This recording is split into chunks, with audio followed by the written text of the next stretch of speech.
Kita masuk pada pendahuluan. Reaksi asam basa merupakan fenomena kimia yang mendasar dan merintangi berbagai bidang ilmu, mulai dari kimia dasar hingga aplikasinya dalam kehidupan sehari-hari.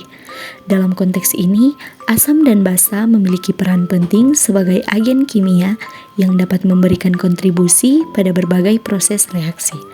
Pemahaman mendalam tentang sifat-sifat asam basa ini tidak hanya relevan dalam dunia ilmiah, tetapi juga memberikan wawasan yang berharga dalam bidang industri, lingkungan, dan kesehatan. Masuk pada latar belakang, asam dan basa adalah dua jenis senyawa kimia dengan sifat-sifat khas. Asam cenderung melepaskan ion hidrogen H+, sementara basa cenderung menerima ion hidrogen. Teori Bronsted-Lowry memberikan kerangka kerja untuk memahami pertukaran ion hidrogen ini. Contohnya dalam air, klorida atau HCl dapat melepaskan ion hidrogen, membentuk ion hidroksida atau OH- sehingga bersifat asam. Sebaliknya, natrium hidroksida NaOH dapat menerima ion hidrogen sehingga bersifat basa. Pentingnya konsep asam basa terlihat dalam skala pH yang mengukur tingkat keasaman atau kebasaan suatu larutan. Nilai pH kurang dari 7 menunjukkan sifat asam, sementara nilai lebih dari 7 menunjukkan sifat basa. Sebagai contoh, jus jeruk dengan pH rendah bersifat asam, sementara sabun dengan pH tinggi bersifat basa. Pemahaman asam dan basa adalah kunci dalam berbagai bidang, dari kimia dasar hingga aplikasinya dalam industri, ilmu hayati, dan lingkungan. Tujuan kita melakukan uji reaksi asam dan basa ini yaitu kita dapat mengetahui reaksi asam basa dari beberapa indikator alami yang kita gunakan, yaitu bunga mawar, buah bit, kol ungu, dan kunyit. Teori yang mendukung percobaan asam dan basa. Yang pertama, teori asam basa Arrhenius. Menurut teori Arrhenius, asam Arrhenius merupakan zat yang jika dilarutkan dalam air, maka air tersebut akan menghasilkan IOH+ dalam larutan tersebut. Basa merupakan zat yang jika dilarutkan dalam air, maka akan menghasilkan IOOH-. Yang kedua, teori asam basa Bronsted dan Lowry. Menurut teori asam basa dari Bronsted dan Lowry, asam merupakan senyawa yang mampu memberikan proton H+ pada senyawa lain dan disebut sebagai donor proton. Basa menurut teori Bronsted-Lowry merupakan senyawa yang menjadi penerima proton serta senyawa lain dan disebut pula sebagai akseptor proton. Yang ketiga, teori asam basa Lewis. Menurut Gilbert Newton Lewis, asam merupakan sebuah molekul atau ion yang dapat menerima pasangan elektron. Basa merupakan sebuah molekul atau ion yang mampu memberikan pasangan elektronnya. Sifat asam. Yang pertama, berasam asam. Yang kedua, terasa sangat pedih bila terkena kulit atau korosif. Yang ketiga, bereaksi dengan logam-logam tertentu menghasilkan hidrogen. Yang keempat, bereaksi dengan kapur atau CaCO3 dan soda kue NaHCO3 menghasilkan gas karbon dioksida. Dan yang kelima, bereaksi dengan kertas lakmus dan merubah lakmus biru menjadi merah. Kita masuk pada sifat basah. Yang pertama, berasa pahit. Yang kedua, terasa licin di kulit atau kaustik. Yang ketiga, bereaksi dengan minyak dan lemak. Yang keempat, bereaksi dengan kertas lakmus dan merubah lakmus merah menjadi biru. Yang kelima, bereaksi dengan asam dan menghasilkan air dan garam. Kita masuk pada indikator asam basa. Adalah zat-zat warna yang mampu menunjukkan warna yang berbeda dalam larutan asam dan basa. pH adalah suatu parameter yang digunakan untuk menyatakan tingkat keasaman larutan. Asam memiliki pH kurang dari 7, netral memiliki pH 7, dan basa memiliki pH lebih dari 7. Langsung saja kita masuk pada prakteknya. Uji asam basa dengan indikator alami. Bahan indikator alami yang digunakan yang pertama, bunga mawar, yang kedua kol ungu, yang ketiga buah bit, yang keempat kunyit. Sampel yang akan diuji adalah pertama cuka, yang kedua air lemon, yang ketiga air mineral, yang keempat soda, dan yang kelima air deterjen. Siapkan bahan yang akan kita gunakan. Yang pertama, bunga mawar di blender. Yang kedua, kol ungu direndam di dalam air panas. Yang ketiga, buah bit di blender. Dan yang keempat, kunyit di blender. Siapkan di wadah seperti ini.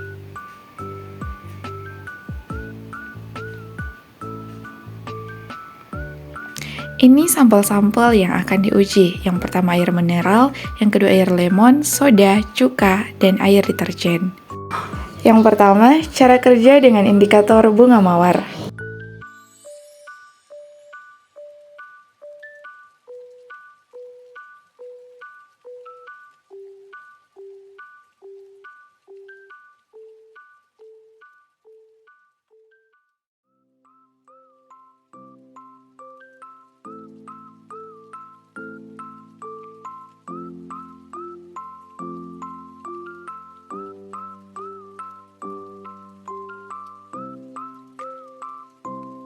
Hasilnya, air mineral bersifat netral, air lemon bersifat asam kuat, air soda bersifat asam lemah, cuka bersifat asam kuat, dan air deterjen bersifat basa kuat. Mengapa kita menggunakan bunga mawar? Bunga mawar bereaksi dalam asam dan basa karena sifat-sifat kimia yang dimilikinya, khususnya warna bunga mawar dapat dipengaruhi oleh pH lingkungannya. 1. Asam bunga mawar dapat mengubah warna dalam lingkungan asam. Misalnya, jika air tanah tempat mawar tumbuh bersifat asam, hal ini dapat mempengaruhi pigmen dalam bunga dan menyebabkan perubahan warna. Yang kedua, basa. Sebaliknya, lingkungan basa juga dapat mempengaruhi warna bunga mawar. Perubahan pH dapat mempengaruhi cara pigmen dalam bunga berinteraksi dan dapat menyebabkan perubahan warna yang terikat. Pigmen utama dalam bunga mawar adalah antosianin yang dapat menunjukkan variasi warna tergantung pada pH larutan tempat mereka berada. Ini membuat bunga mawar dapat menunjukkan reaksi yang berbeda dalam berbagai kondisi asam atau basa. Jadi, perubahan warna pada bunga mawar dapat dianggap sebagai respons terhadap perubahan pH di sekitarnya, menampilkan sifat-sifat kimia yang unik dan menarik dari tanaman tersebut. Yang kedua ada cara kerja dengan indikator kol ungu.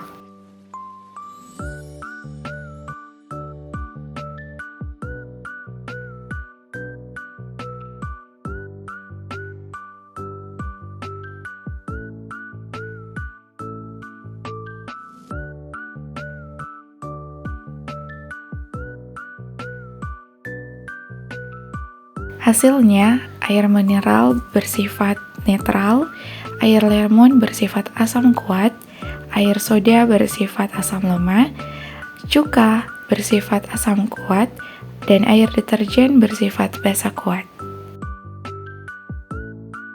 Mengapa kita memilih kol ungu? Kol ungu seperti buah bit mengandung pigmen alami yang disebut antosianin. Antosianin memberikan warna ungu pada kol ungu.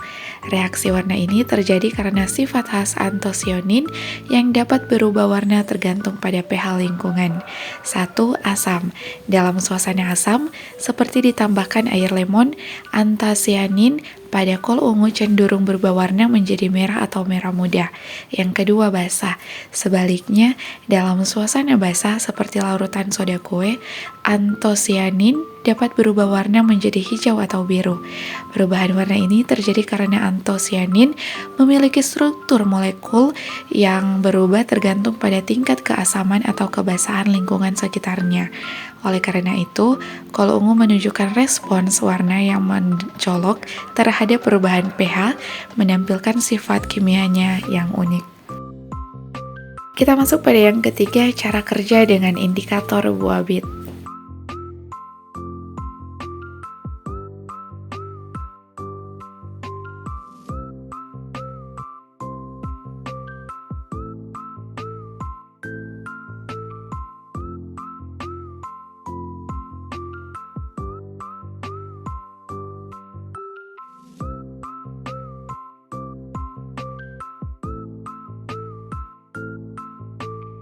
Pada air mineral, air lemon, soda, dan cuka tidak mengalami perubahan yang signifikan kecuali pada larutan air deterjen yang berubah warna menjadi ungu pekat yang bersifat basah.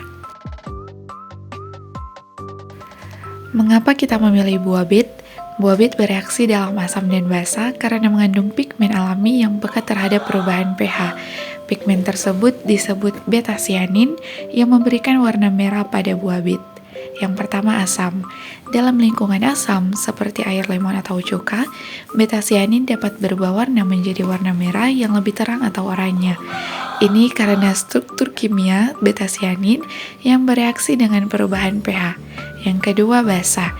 Di lingkungan basa, seperti larutan soda kue, warna beta-sianin bisa berubah menjadi ungu atau biru. Jadi, reaksi warna buah bit terhadap asam atau basa disebabkan oleh perubahan struktur pigmen beta-sianin menunjukkan respons yang mencolok terhadap variasi pH di sekitar.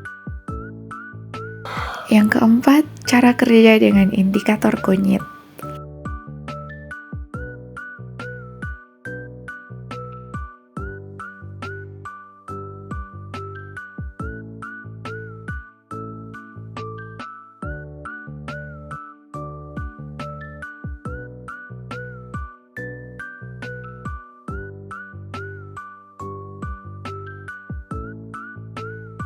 Hasilnya, pada air mineral, air lemon, soda, dan cuka tidak menunjukkan perubahan yang signifikan, tetapi kepada air deterjen, perubahan terlihat jelas karena cairan berubah menjadi warna merah. Dan ini menunjukkan larutan basa kuat. Mengapa kita memilih kunyit? Kunyit bereaksi dalam asam dan basa karena mengandung senyawa kimia yang disebut kurkuminoid, terutama kurkumin. Kurkumin adalah pigmen yang memberikan warna kunyit kuning cerah. Yang pertama, asam. Dalam suasana asam, kurkumin cenderung mempertahankan warna kuningnya. Yang kedua, basa. Sebaliknya, dalam suasana basa, kurkumin dapat berubah warna menjadi merah atau oranye. Perubahan warna ini terjadi karena kurkumin bersifat amphoteric, yang berarti dapat bereaksi baik dalam suasana asam maupun basa. Respons warna kunyit terhadap perubahan pH dapat digunakan sebagai indikator alami untuk menunjukkan tingkat keasaman atau kebasaan dalam suatu larutan. Ini membuat kunyit sering digunakan sebagai bahan pewarna alami dan sebagai indikator pH dalam beberapa keadaan. Hasil tabel percobaan. Dari sampel-sampel yang telah kita uji, maka dapat dikategorikan sebagai berikut.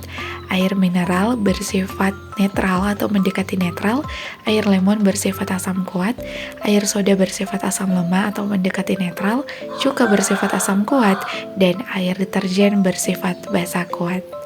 Kesimpulan yang dapat kita ambil saat ini yaitu kunyit, bunga mawar, buah bit, dan kol dapat menjadi indikator alami untuk uji asam basa karena merupakan bahan alam yang dapat mengalami perubahan warna berbeda dalam larutan asam atau basa. Kol ungu merupakan indikator alami uji asam basa yang lebih baik dibandingkan kunyit, bunga mawar, dan buah bit karena ekstraksi antosianin atau pigmen yang dapat larut dalam air. Kol ungu bila diteteskan dalam asam dan basa mengalami perubahan warna berbeda yang sangat jelas antara larutan asam, netral, dan basa. Jadi dapat disimpulkan yang termasuk larutan asam kuat yaitu cuka dan air lemon, larutan asam lemah soda, larutan netral air mineral, larutan basa kuat ada air deterjen. Sekian video dari kami, terima kasih sudah menonton.